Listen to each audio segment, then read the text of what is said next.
For this next problem, let's show that for all vectors x and y in R3,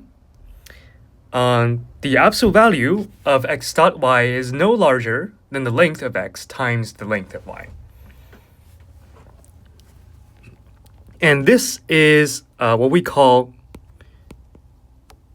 Cauchy-Schwarz inequality.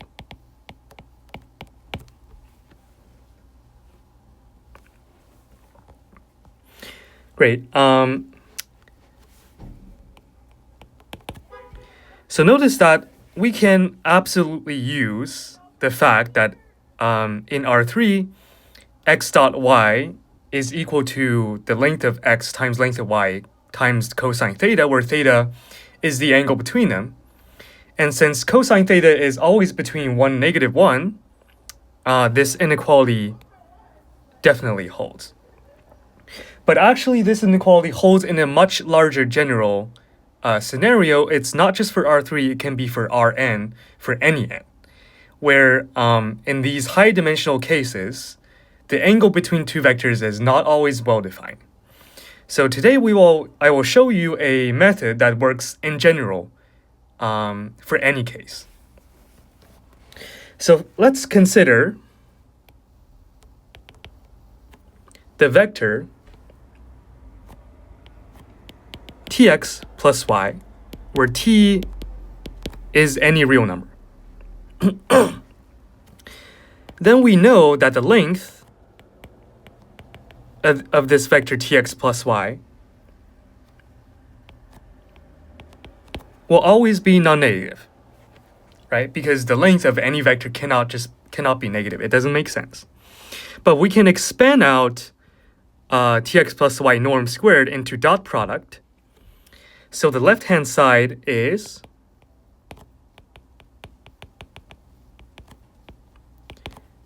tx plus y dot tx plus y. And we can calculate this using dot product rules. So this is just going to be t squared x dot x plus y dot y plus 2 times t x dot y. Right? And x dot x is just x norm squared. And y dot y is y norm squared. And we have a 2t x dot y. And this we know is always above 0. But notice that this expression is a quadratic in t. And if a quadratic equation, which is a parabola, is always above 0, it either has exactly one solution or no solution, exactly one real solution. Sorry. It intersects the x-axis at exactly one point or does not intersect the x-axis at all. Therefore, either it has 2 real solutions that are the same, or it has no real solutions, right? So it must mean that the discriminant, which is b squared minus 4ac for this quadratic equation, must mean non-positive, right? Because if it's positive, then just by the root-solving formula for quadratic equation, you get 2 distinct real roots. But this cannot happen in our case. Therefore, b squared minus 4ac must be no larger than 0. And so what is b squared here? So b squared is just, in our case, 2x dot y.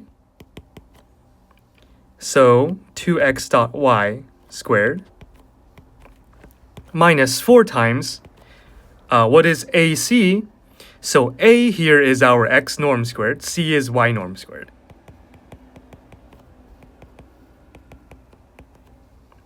This is less than 0. And so it means that 2x dot y squared is no larger than 4 x norm squared y norm squared. And we can take square root on both sides to get 2x dot y is less than 2 times x norm times y norm. And we get rid of the 2. This is exactly what we need, right? So the absolute value of x dot y is no larger than the length of x times the length of y. So this proves the proposition. And notice that if equality holds,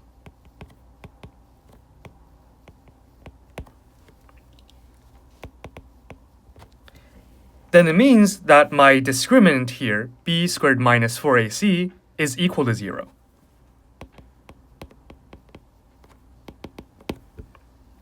So whenever your discriminant for a quadratic is 0, this quadratic equation must have a real solution.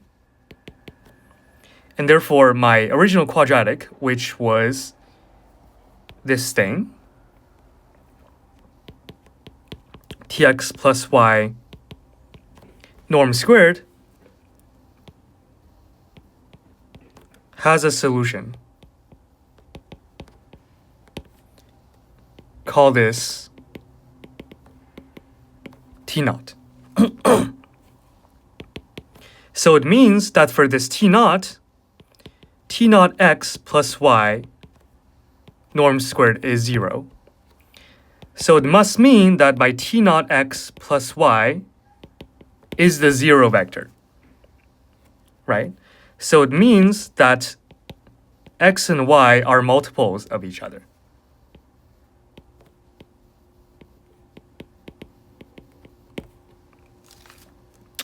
And if, on the other hand, x and y are multiples of each other, say x equals lambda y, for some lambda not equal to 0, then the absolute value of x dot y is equal to absolute value of lambda y dot y is equal to absolute value of lambda times norm squared of y. And x norm times y norm is just equal to lambda y norm times y norm is equal to, absolute value lambda times y norm squared. So again, these are equal. So what we've shown is that the Cauchy-Schwarz inequality becomes equality if and only if x equals lambda y. So it means x is a scalar multiple of y. Great. And so a nice consequence or a nice corollary of Cauchy-Schwarz is that we get the triangle inequality.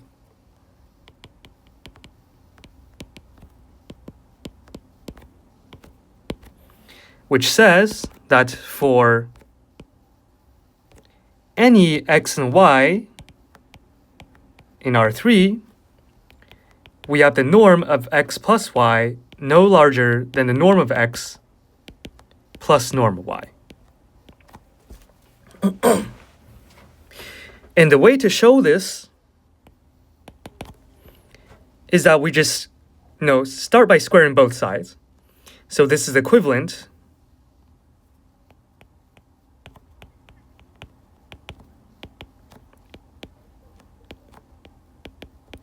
to showing that x plus y norm squared is less than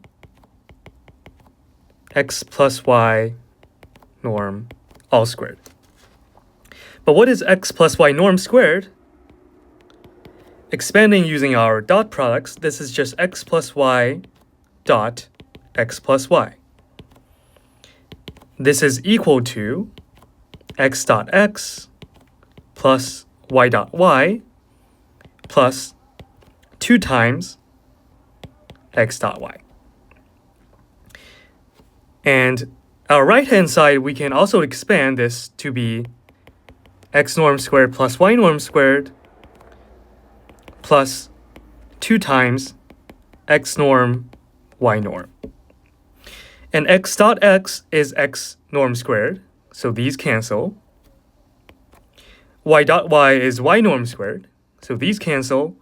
And we're left with comparing these two terms. But this is exactly Cauchy-Schwarz inequality, right? So this is less, so the term on the left is less than the term on the right by Cauchy-Schwarz. And so this gives a proof of the triangle inequality.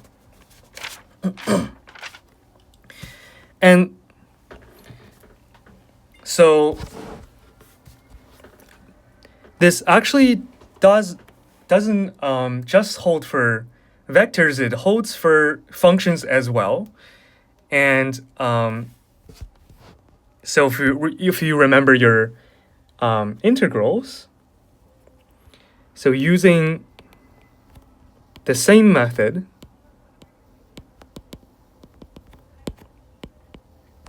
we can show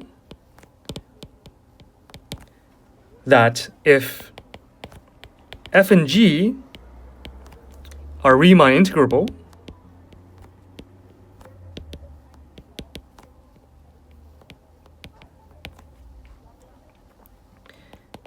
then we have the following inequality. Say they're integrable over interval AB. The integral of fx times gx norm dx is no larger than the 2 norm of f times the 2 norm of g, where the 2 norm of f is defined as the integral from a to b of f squared dx, all taking square root. So this is the exact analog of Cauchy-Schwarz for Rn, but just on the space of functions. Because you can also think of functions as just very, very high dimensional vectors. And the exact same proof strategy works for these functions. I encourage you to try out. And for those who remember or know a bit of probability, this is also exactly how you would show that for random variables,